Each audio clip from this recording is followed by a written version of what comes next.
Le 20 août 1975 fut pour beaucoup de savants un jour tout à fait exceptionnel. Ce jour-là marquait le départ de la mission Viking 1 vers la planète Mars.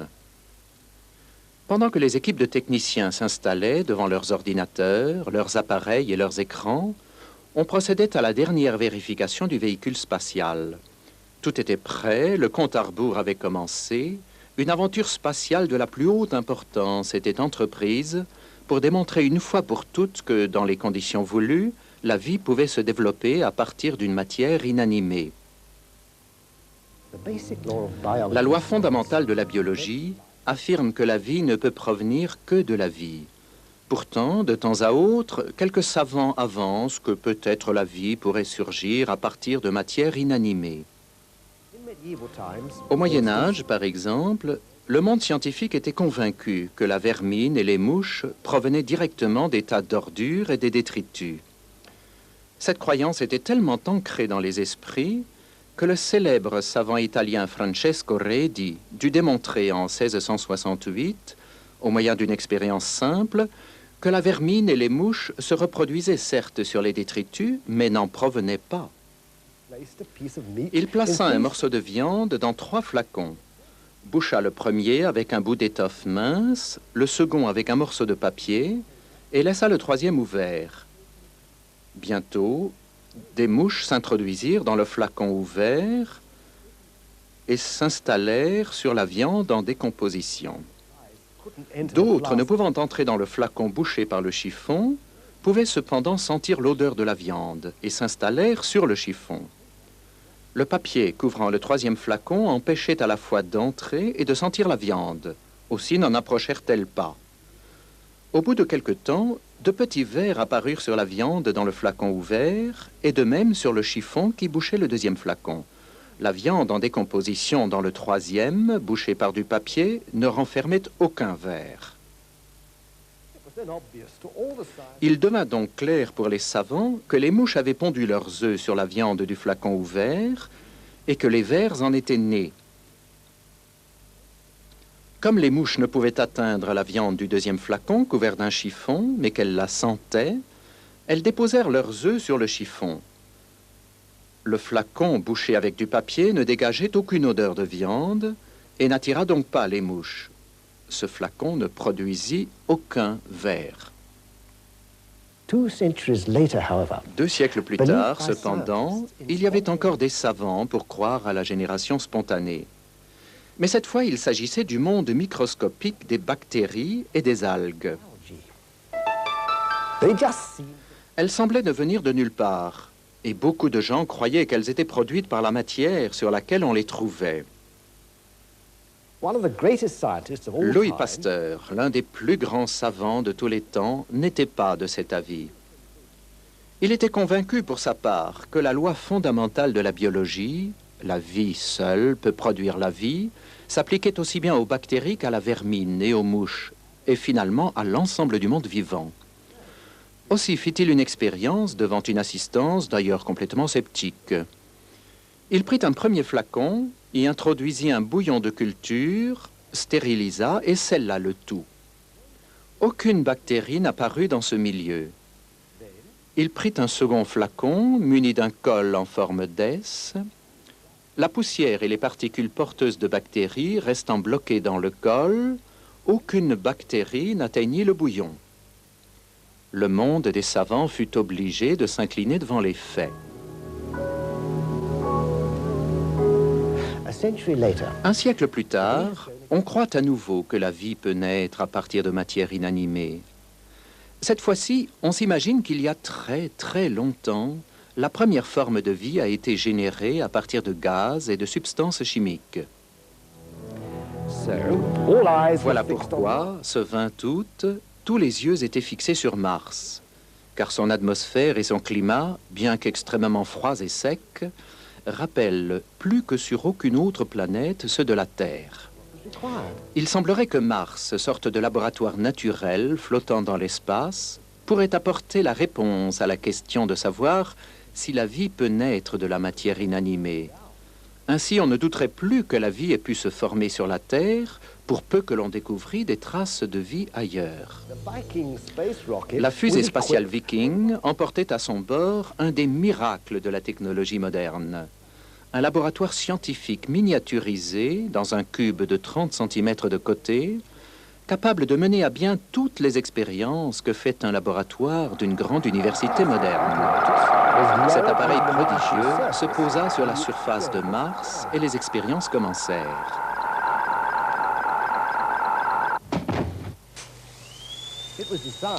L'appareil pouvait prélever des morceaux du sol, les analyser avec ses instruments ultra perfectionnés et envoyer les résultats vers la Terre.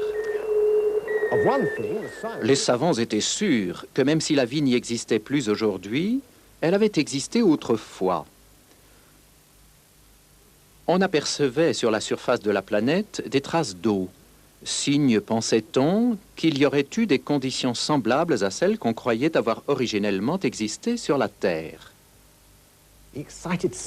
Les savants étaient impatients d'analyser les résultats qui parvenaient en grand nombre dans la salle de contrôle. Alors survint le choc, quelque chose de plus amer qu'une déception.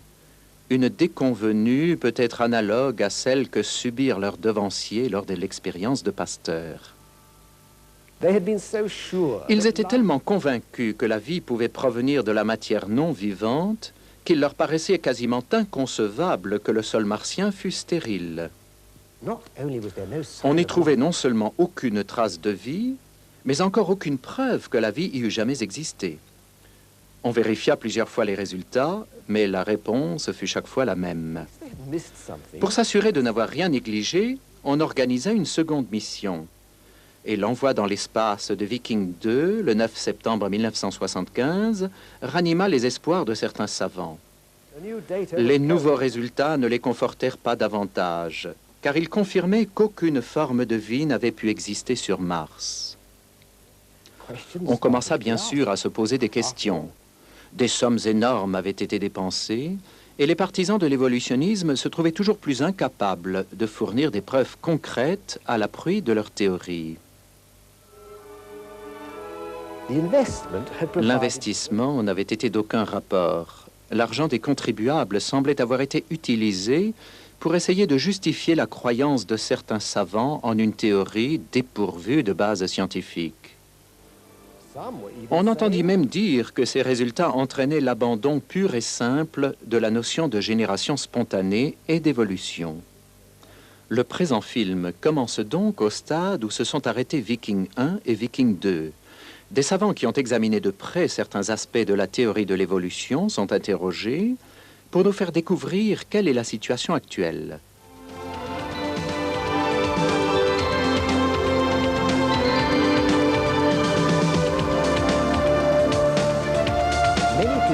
Bien des gens s'imaginent que les fossiles d'animaux sont la preuve qu'une évolution s'est produite dans le passé. Afin de déterminer si tel fut vraiment le cas, interrogeons la science qui étudie les fossiles, c'est-à-dire la paléontologie. Le professeur Roberto Fondi est un spécialiste de paléontologie qu'il enseigne au département des sciences de la Terre à l'université de Sienne, en Italie.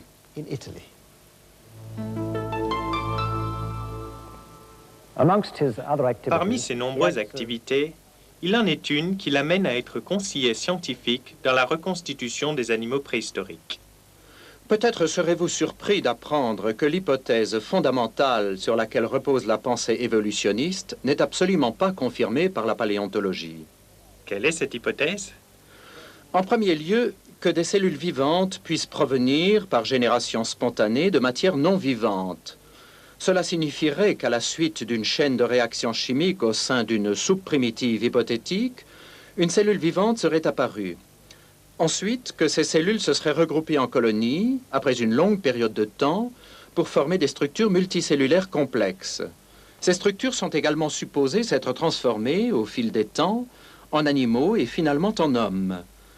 Selon cette hypothèse, les ancêtres de toutes les créatures vivantes, y compris l'homme, remonterait à une seule cellule. Cette ascendance est représentée sous forme de gigantesques arbres généalogiques aux branches innombrables sortant d'un même tronc, dont les racines plongent directement dans la matière inanimée. Et la paléontologie ne confirme-t-elle pas cette hypothèse? Pas du tout. Tous les groupes biologiques, depuis la bactérie et l'algue bleue jusqu'à l'homme, apparaissent d'un seul coup dans le registre des fossiles, sans aucun lien qui les unisse entre eux.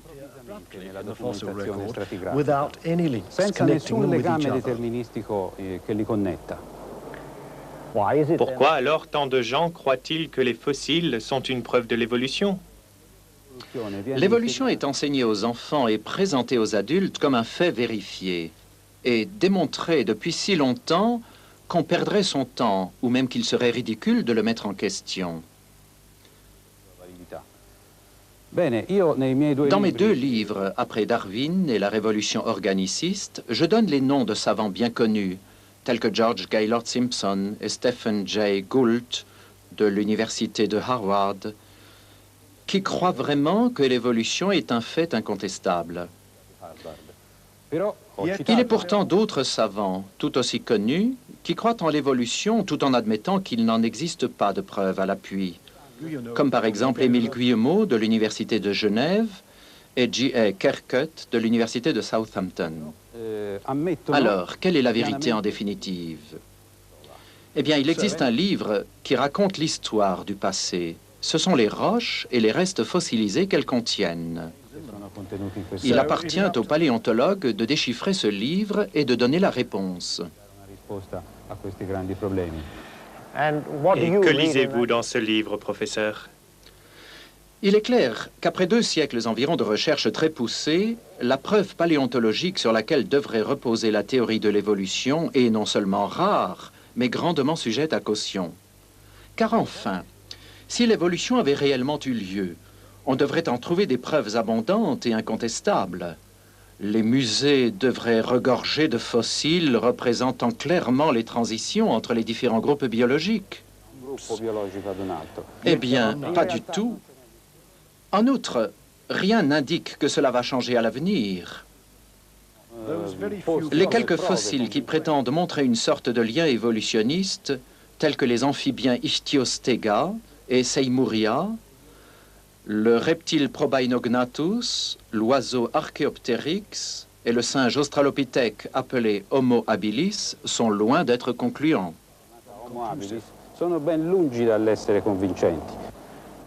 Et la prétendue évolution de l'homme? L'idée d'une évolution graduelle de l'homme à partir de créatures telles que les singes australopithèques est sans aucun fondement et doit être absolument rejetée. L'homme n'est pas le chaînon le plus récent dans la longue chaîne de l'évolution. Il représente un type, ou taxon, qui a existé sans aucun changement substantiel depuis sa première apparition. La justification de ce que j'avance se trouve clairement développée dans mes livres. Quelle est donc votre conclusion, professeur? Celle-ci, simplement. On ferait beaucoup plus de progrès en biologie et dans les autres disciplines si l'on voulait bien sortir des impasses du mythe évolutionniste pour en revenir aux méthodes fécondes de la morphologie d'Aristote, de Linné, de Cuvier et de quelques autres. Aristotelico, Linneano, Cuvieriano et Goethiano.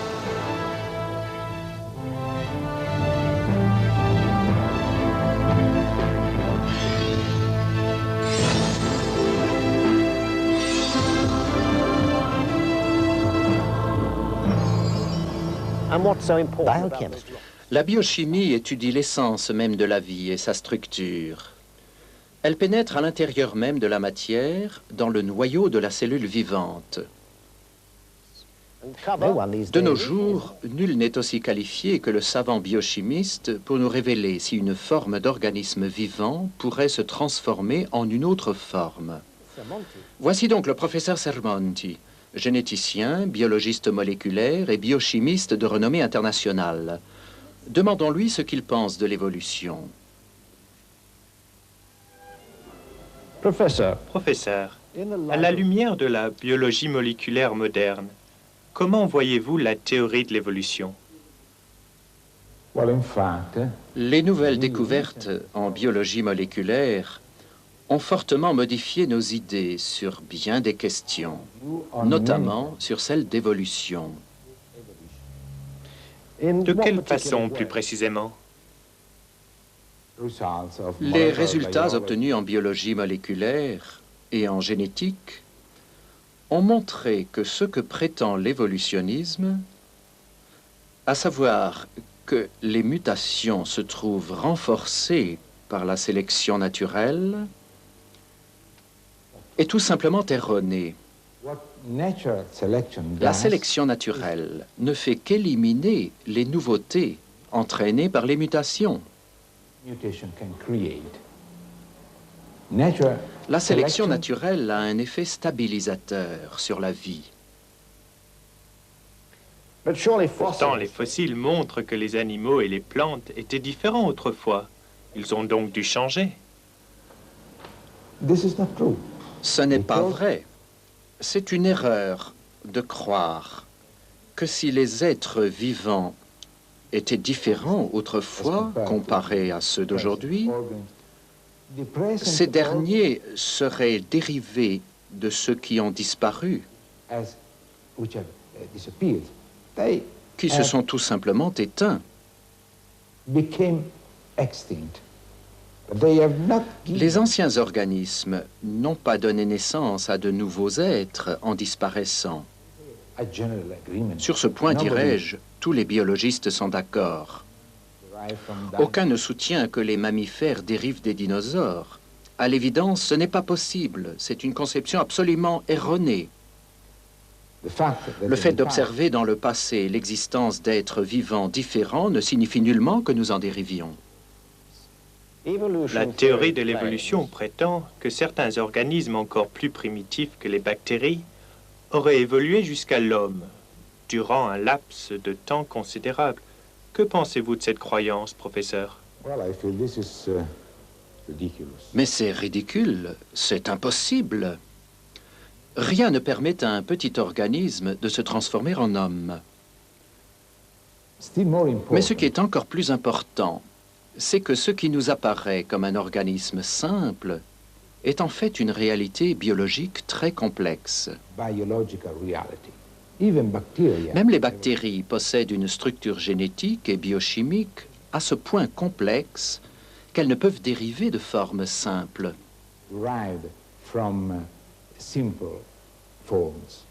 Cela signifie-t-il que tout ce qui est vivant a toujours été complexe depuis l'origine? Parfaitement. C'est ce que montrent précisément la biologie moléculaire et la génétique.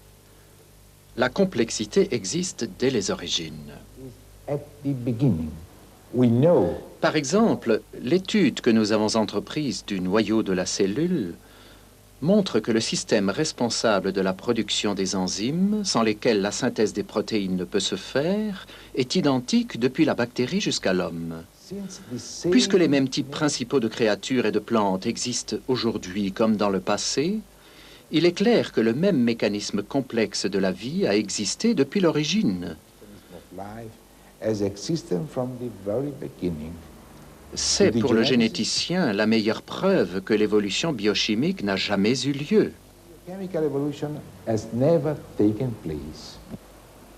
Une dernière question, professeur.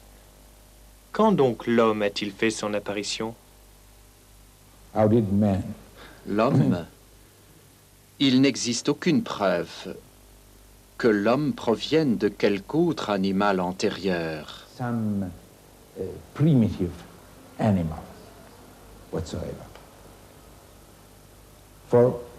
Ce que nous pouvons dire en observant les chromosomes ou l'ADN de l'homme et en les comparant à ceux des autres espèces,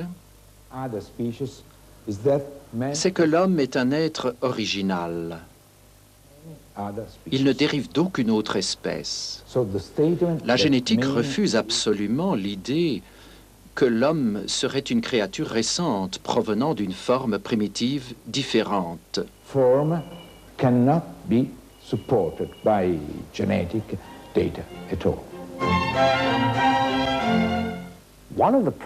Un des problèmes auxquels se heurte le géologue est celui de l'arbre fossile, dont il existe quelques exemplaires en Australie, en Amérique et ailleurs. On peut en voir qui traversent verticalement plusieurs épaisseurs de houille. En voici par exemple un qu'on trouve dans une mine de charbon de Birmingham en Amérique. Certains ont jusqu'à 12 mètres de long et traversent plusieurs bancs de roches.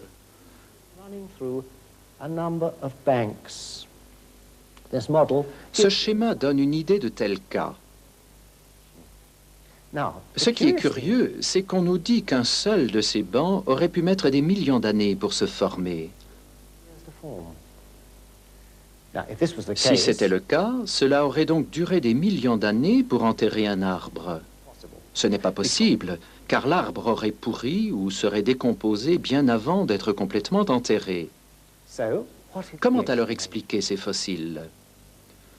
Un savant s'est penché sur ce problème, et l'épisode que vous allez voir vous donnera une idée des implications de son étrange et passionnante découverte. Pour suivre l'explication, il faut bien comprendre la différence entre une couche et un banc. Ici, vous voyez des bancs de couleur orange, jaune ou bleu. Dans chaque banc, vous pouvez apercevoir plusieurs strates. Ce que vous ne pouvez pas voir, par contre, ce sont les couches de sédiments. Vous ne pouvez les voir, car lorsque chaque couche de sédiments arrive, elle se divise en bancs, comme ce que vous voyez. Si vous pouviez voir les couches, elles ressembleraient en gros à ceci. À la fin du film, vous comprendrez pourquoi il est essentiel de comprendre la différence entre les bancs et les couches. Non seulement vous aurez la solution au problème de l'arbre fossile, mais cela vous expliquera aussi pourquoi la théorie de l'évolution s'effrite.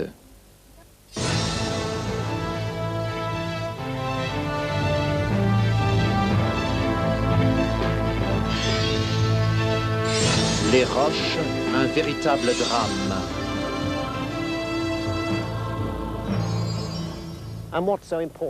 Qu'y a-t-il de si important à propos de ces roches? Ce ne sont pas n'importe quelles vieilles roches.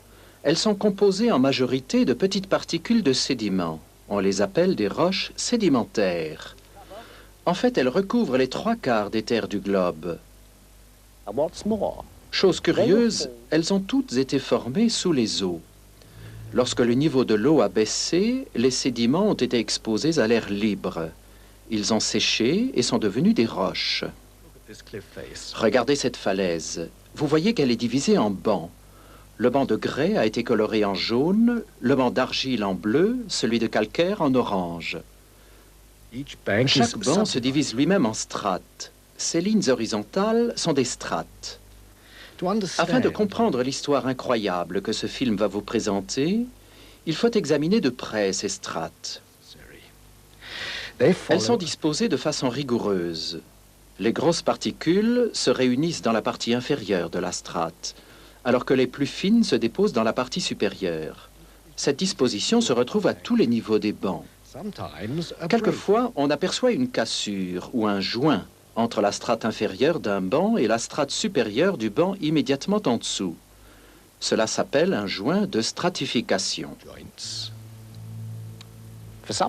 Depuis un certain temps maintenant, on soupçonne que ces roches ont un secret. La découverte de ce secret aboutira à un changement de nos idées sur un sujet des plus importants, celui des origines de l'humanité. L'un des premiers experts en roches sédimentaires était allemand. Il s'appelait Johannes Walter.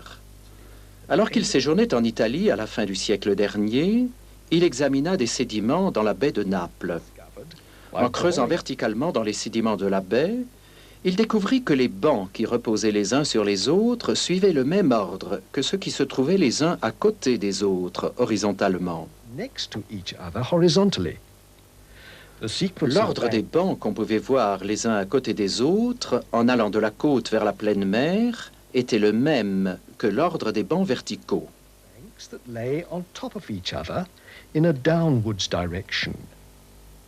Il se rendit compte qu'on se trompait en affirmant que le banc du fond était nécessairement plus ancien que celui du dessus.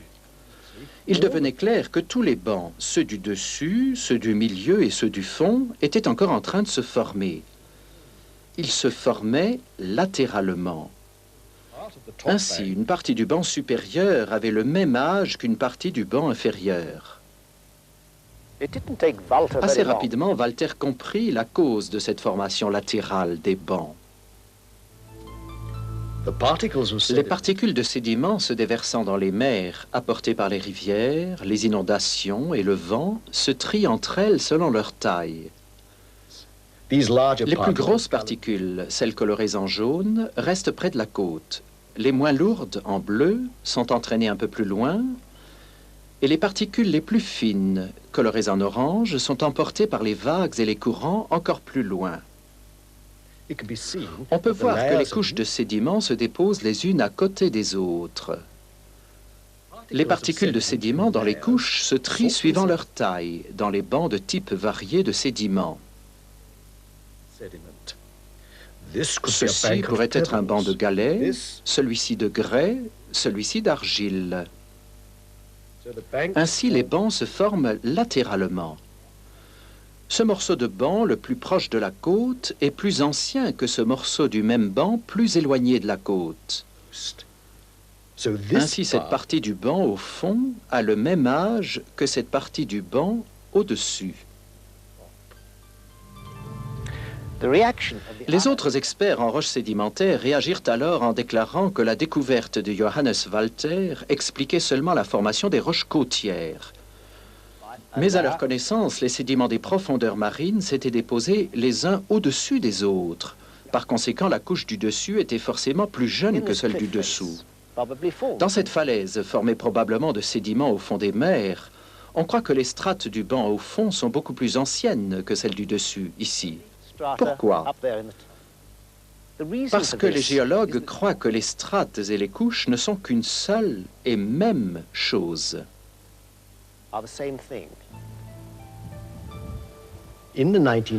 Dans les années 70 et 80, plusieurs échantillons de sédiments ont été ramenés en creusant le fond de l'océan Pacifique par le vaisseau le Glomar Challenger. Ces forages ont apporté la preuve que la découverte de Walter s'appliquait aussi bien aux sédiments provenant du fond des mers. Cela signifie que virtuellement toutes les roches sédimentaires du monde ont dû se former de la même façon. Qu'est-ce que cela signifie au juste? Tout simplement ceci. Prenez le Grand Canyon, celui du Colorado aux États-Unis. C'est le plus grand, le plus large, le plus profond, le plus long des canyons de la Terre. Sur ces côtes, on voit des bancs de sédiments, les uns sur les autres, sur toute l'épaisseur du bas jusqu'en haut. On dit que chaque banc indique un âge géologique. Mais ce que nous savons aujourd'hui, grâce à Johannes Walter et au forage du vaisseau le Glomar Challenger, indique que des parties de bancs différents peuvent avoir le même âge. Pourtant, certains ont beaucoup de mal à accepter cette découverte. Deux événements récents doivent lever tous ces doutes.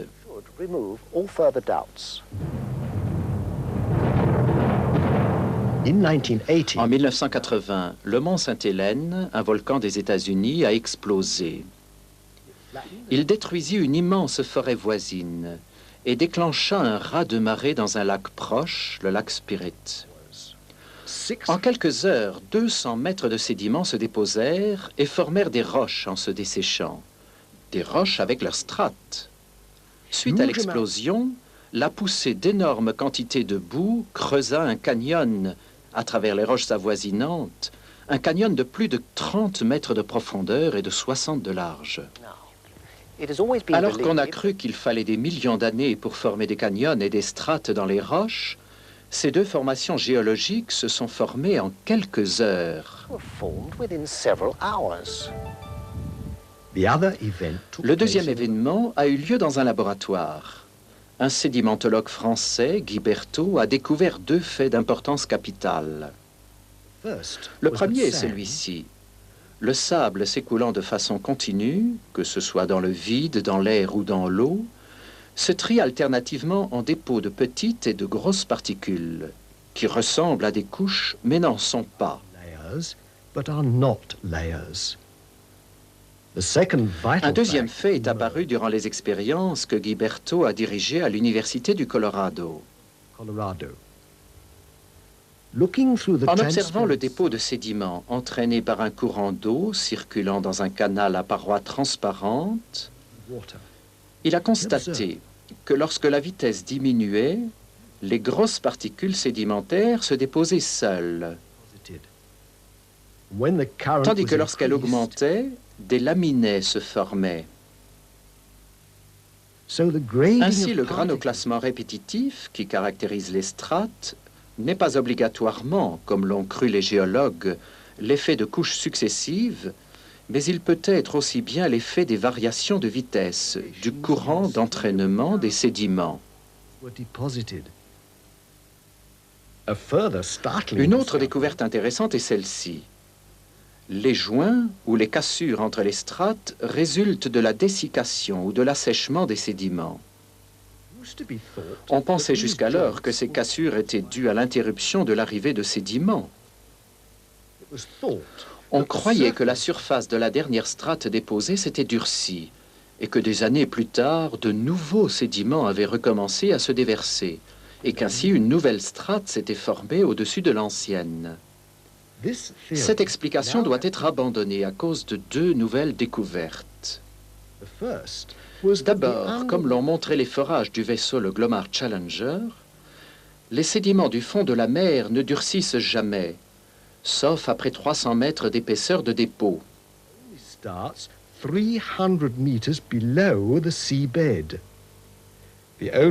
À l'exception des charts, qui peuvent commencer à durcir au bout de 100 mètres. 100 meters below the sea bottom. L'autre découverte faite en laboratoire montre que lorsque le niveau de la mer baisse et que les sédiments humides sont exposés à l'air, des cassures surviennent entre certaines strates suivant le procédé de dessiccation. Aussi, ces joints ou ces cassures ne dépendent-ils pas de la durée? Ces expériences ont été menées par une équipe de spécialistes au cours de nombreux mois dans des conditions rigoureuses, en laboratoire. Tout a été filmé et peut être vu librement. Ces expériences confirment un fait vital pour l'histoire de la sédimentologie. Les strates ne donnent aucune indication d'âge. Guiberto a montré que les strates que vous pouvez voir dans ces bancs dépendent de la vitesse du courant. Elles ne se déposent pas les unes sur les autres au cours des âges. Elles se forment latéralement de la même manière que les bancs. Pourquoi donc est-ce si important ? Tout simplement parce qu'on a utilisé les strates pour dater les roches sédimentaires et les fossiles qui s'y trouvent, et cela depuis un siècle. Or, pour la première fois, on a expliqué le mécanisme de la formation des strates. Il est évident qu'on ne peut plus se servir des strates pour évaluer l'âge des fossiles ou des roches. Certains fossiles des strates inférieures pourraient parfaitement être plus récents que ceux des strates supérieures. Voici quelques créatures maritimes qui vivent à des niveaux écologiques différents. Une grande quantité de sédiments se déverse et elles sont toutes recouvertes. Finalement, en l'absence d'air, elles peuvent se transformer en fossiles. Bien entendu, les animaux marins ensevelis dans la strate supérieure et ceux de la strate inférieure ont le même âge, puisqu'ils sont dans la même couche de sédiments. Ensuite, une autre épaisse couche de sédiments arrive et d'autres créatures maritimes sont emprisonnées. Mais le plus important est de comprendre que celles en haut de la couche précédente ont été ensevelies avant celles en bas de la dernière couche. Ainsi, ce fossile là-haut est plus ancien que celui-là en bas. Voici le directeur du programme de recherche qui s'explique lui-même. La théorie de l'évolution se base sur la croyance qu'une succession d'espèces fossilisées au cours de longues périodes géologiques démontre qu'il y a eu un progrès évolutif entre les espèces. Comme nous venons de le voir, et comme cela a été reproduit au laboratoire, les couches formées par l'arrivée des sédiments ont été à tort identifiées à des strates. L'échelle des temps géologiques et la succession chronologique des espèces ont été calculées sur cette interprétation erronée, celle qui assimilait les strates à des couches successives de sédiments. Une même couche de sédiments peut être divisée en parties de plusieurs strates. Aussi, la position des fossiles, loin d'être le signe d'une évolution, indique simplement la distribution des espèces marines qui vivaient à des profondeurs différentes. La théorie de l'évolution n'est donc pas corroborée par la géologie. Il y a une autre question. Si donc ces créatures à l'état de fossiles dans les roches ne présentent aucune évolution de l'une à l'autre, auraient-elles pu vivre en même temps à la même époque? Puisque nous savons aujourd'hui que pour se former, les roches n'ont pas besoin de beaucoup de temps, mais plutôt d'une quantité suffisante de sédiments, on peut donc penser légitimement que toutes ces espèces pouvaient vivre à la même époque. Ce que nous voyons est donc un immense cimetière sur la surface de la Terre où reposent des milliards et des milliards de fossiles qui auraient bien pu être victimes d'une même catastrophe. Le seul fait que leur reste ait été conservé dans de vastes quantités de roches sédimentaires, formées elles-mêmes par l'action de l'eau, est une claire indication que cette catastrophe aurait bien pu être une inondation à l'échelle terrestre.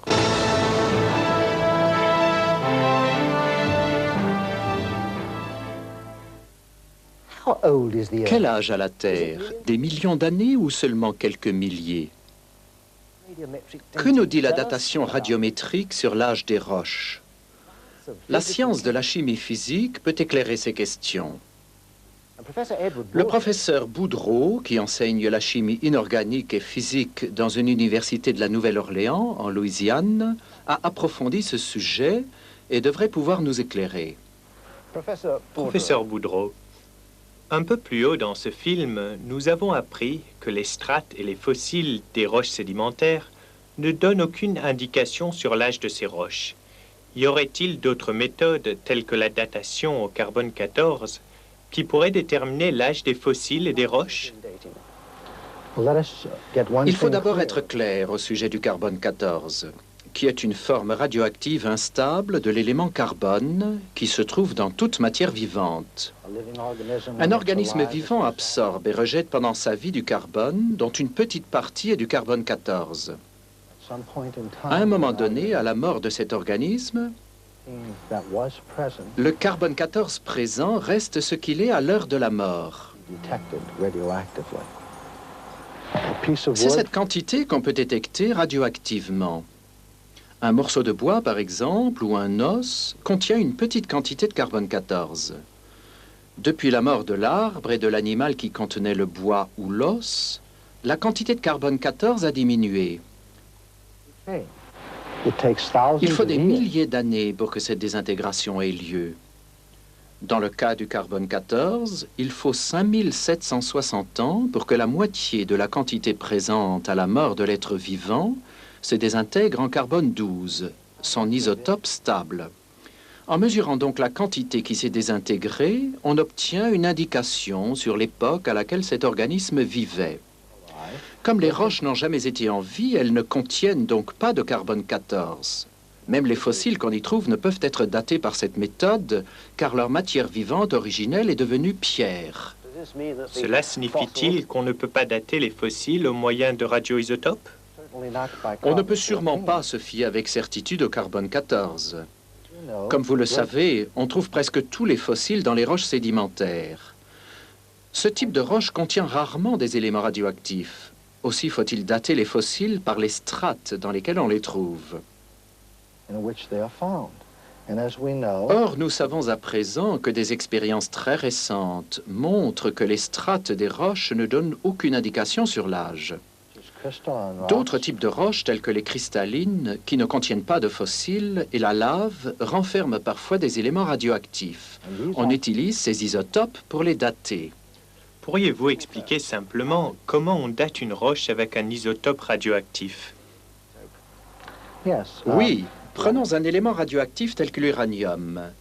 Cet élément se désintègre très lentement en élément non radioactif, le plomb. On peut mesurer en laboratoire le taux de désintégration.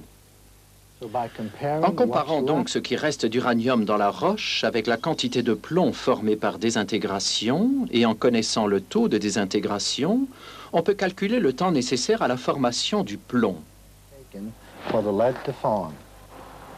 Si donc la moitié de l'uranium s'est désintégrée en plomb, en connaissant le temps nécessaire à l'uranium pour se transformer en plomb, on peut déterminer l'âge de la roche. C'est du moins la théorie. Pourquoi dites-vous théorie? Si c'est un procédé qu'on peut observer et mesurer, c'est donc un fait scientifique.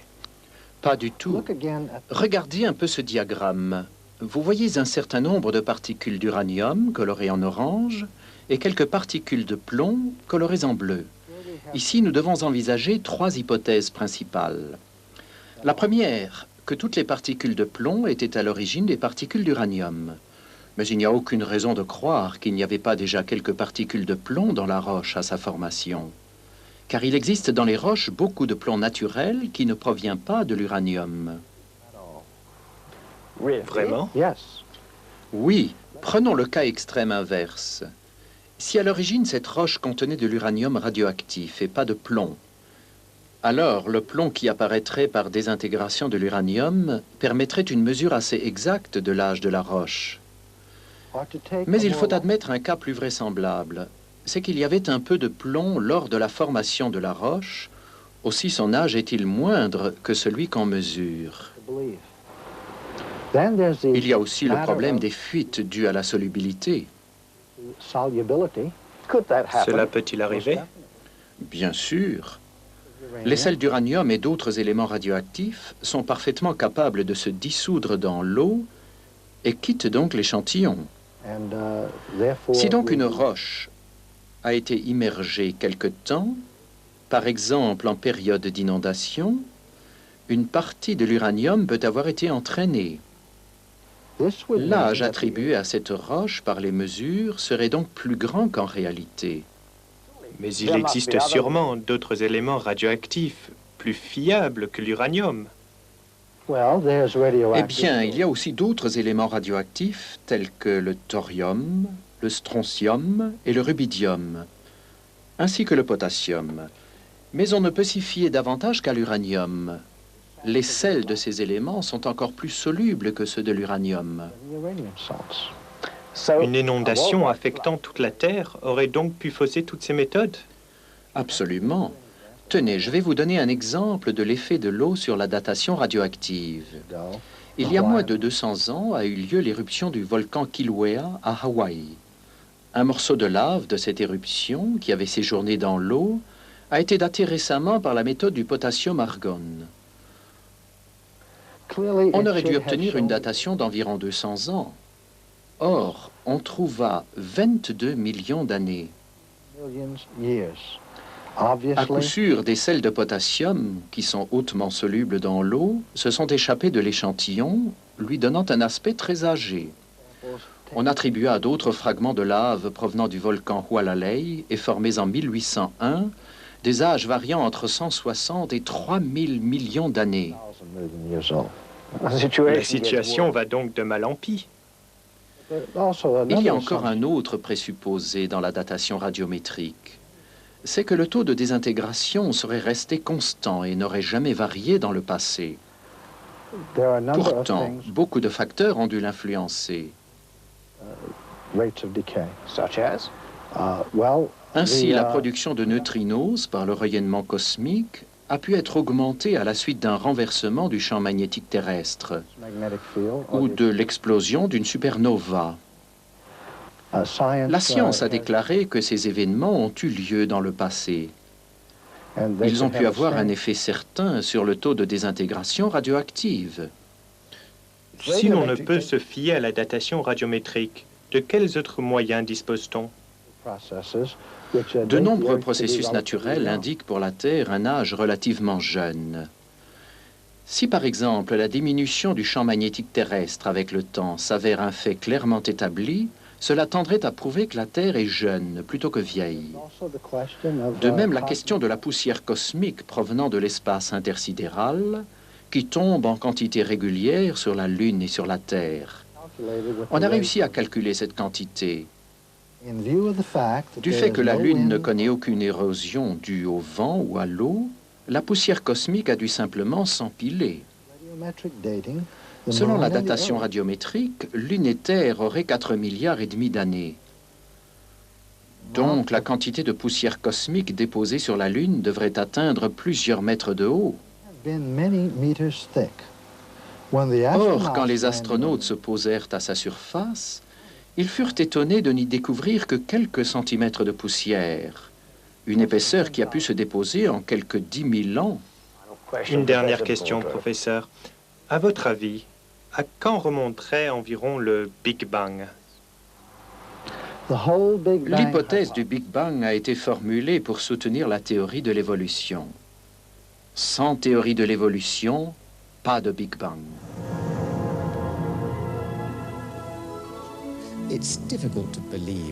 Il est tout de même difficile de croire que tous ces biologistes, zoologistes et autres savants puissent se tromper. Après tout, ils ont été formés dans les meilleures universités. Peut-être que le professeur Maciej Giertych de l'Académie des sciences de Pologne, appartenant à l'Institut de dendrologie et enseignant la génétique des populations à l'université de Torun, pourra nous éclairer. Un vrai savant tire ses conclusions de l'observation et des données expérimentales. Les scientifiques étudiant la génétique, la cytologie, l'anatomie et d'autres domaines des sciences expérimentales sont sûrs et dignes de foi, quoi qu'ils pensent par ailleurs de l'évolution. C'est la démarche de la science, mais il faut se méfier dès que quelqu'un se proclame expert en évolution. Pourquoi dites-vous cela? Parce que l'évolution n'est pas une science, mais une philosophie. Les savants se fient les uns aux autres, aussi acceptent-ils souvent ce que déclarent les évolutionnistes, à savoir que l'évolution est une science. Mais ce n'est pas vrai. Que la théorie de l'évolution soit une science n'est qu'une opinion de certains théoriciens de la biologie ou philosophes. N'y a-t-il aucune preuve scientifique à l'appui de l'évolution? Ce qu'on prétend être une preuve de l'évolution est le fait indéniable que tout organisme a des parents, au moins un parent. Quand on applique cette vérité à l'époque où n'existaient ni fourmis, ni grenouilles, ni hommes, cela conduit au postulat non scientifique que la première fourmi provenait d'une non-fourmi, la première grenouille d'une non-grenouille, le premier homme d'un non-homme, et ainsi de suite. Pourquoi dites-vous que cela n'est pas scientifique? Parce que les données que nous possédons ne le prouvent pas. La science génétique établit clairement qu'un tel changement n'est pas possible. Les évolutionnistes vont encore plus loin. Ils déclarent que des êtres vivants proviennent de matière non vivante. Mais s'il n'existe aucune observation à la base de ce que déclarent les évolutionnistes, comment peuvent-ils convaincre tant de savants que l'évolution serait un fait scientifique? Leur principal argument est que de petites mutations positives ou bénéfiques s'opèrent dans les cellules de la reproduction et sont ensuite conservées par sélection naturelle. Ils soutiennent que ces mutations s'additionnent et amènent une espèce à évoluer graduellement vers une autre espèce.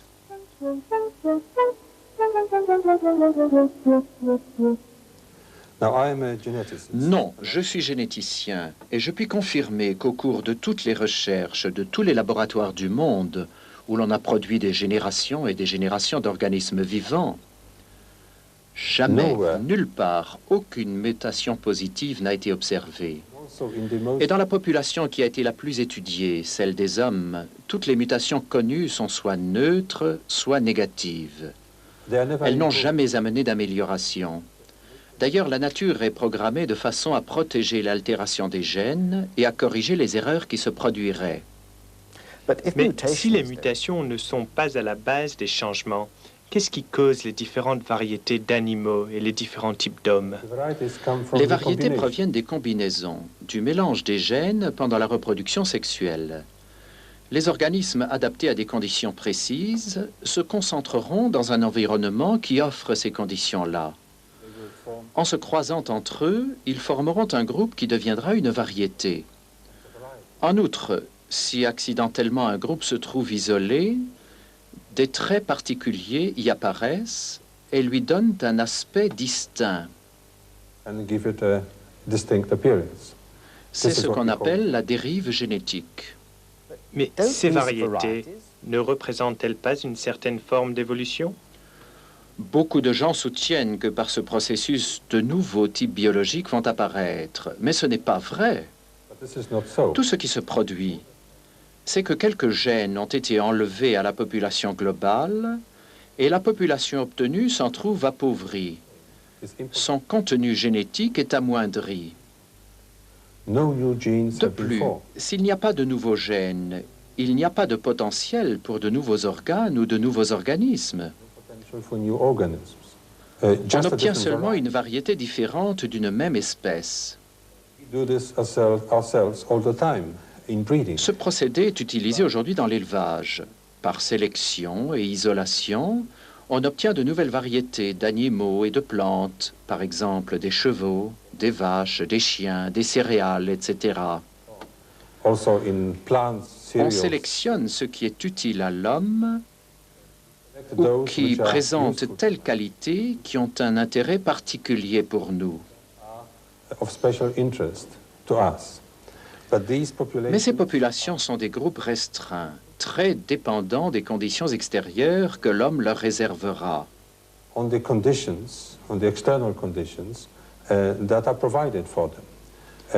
Si l'on ne s'en occupe plus, ou elles mourront, ou si elles survivent, elles retourneront à l'état sauvage, en cessant d'être une variété distincte.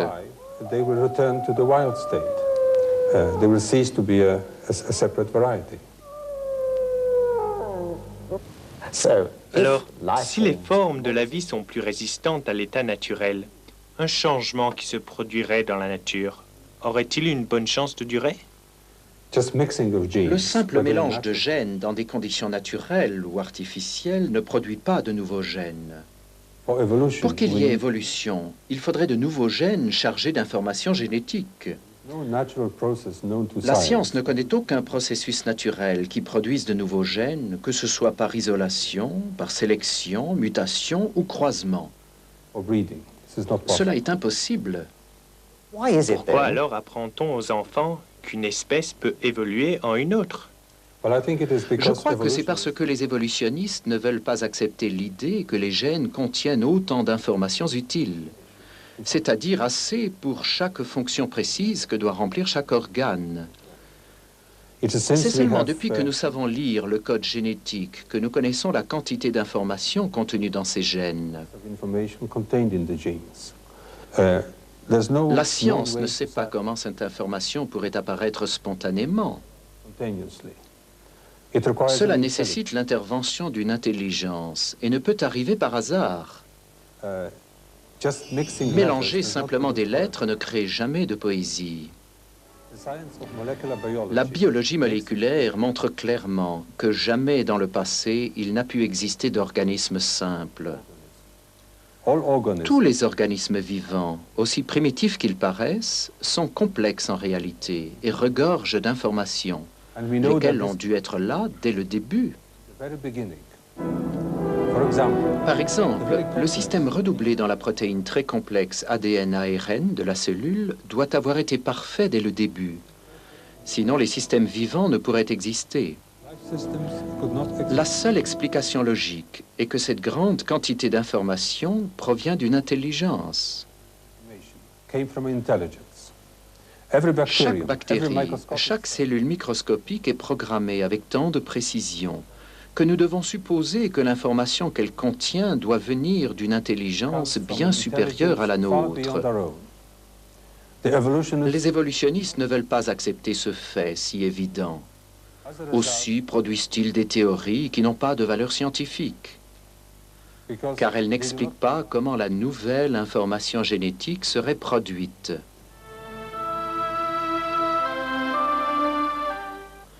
Il est curieux que les livres d'école et ceux d'histoire naturelle continuent d'affirmer que les savants acceptent l'évolution comme un fait scientifique.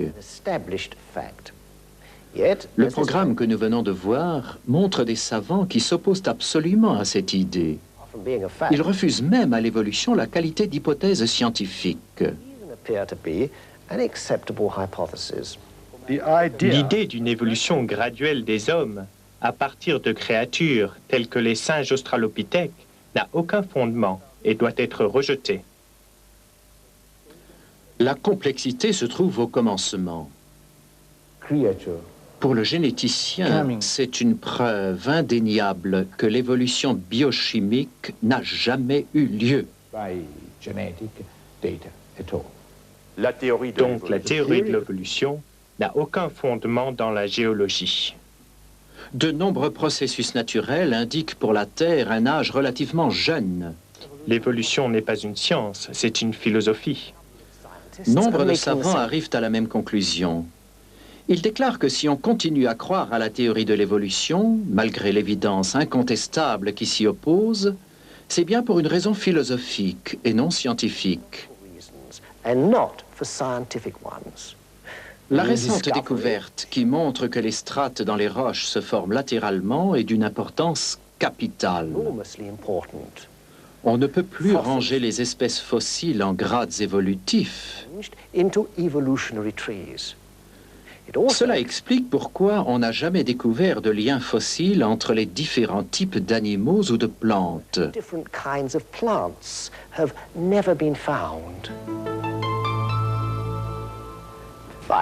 Et les hommes des cavernes, ne seraient-ils pas la preuve que des hommes primitifs ont évolué en hommes civilisés? Voici encore une légende basée sur la théorie de l'évolution et sur la position des fossiles dans les roches.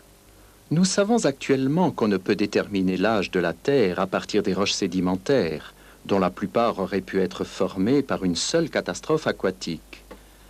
Les restes fossilisés de ces hommes proviendraient donc de groupes de gens vivant avant cette inondation, coupés du reste de la civilisation. De nos jours également, on découvre de petits groupes d'hommes vivant complètement à part, de façon primitive, très semblables à ces hommes primitifs. D'ailleurs, si la grande majorité des roches sédimentaires ont été formées par le même cataclysme, il n'y a aucune raison de mesurer la vie terrestre en millions d'années plutôt qu'en milliers d'années. Les personnalités scientifiques qui ont été présentées dans ce film ne sont que quelques-unes parmi les milliers qui sont arrivées à la même conclusion. La théorie de l'évolution n'est qu'un conte de fées pour des adultes.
Chaque événement majeur de l'histoire mondiale, chaque personne importante dans l'histoire mondiale apparaît de manière codée dans la Bible.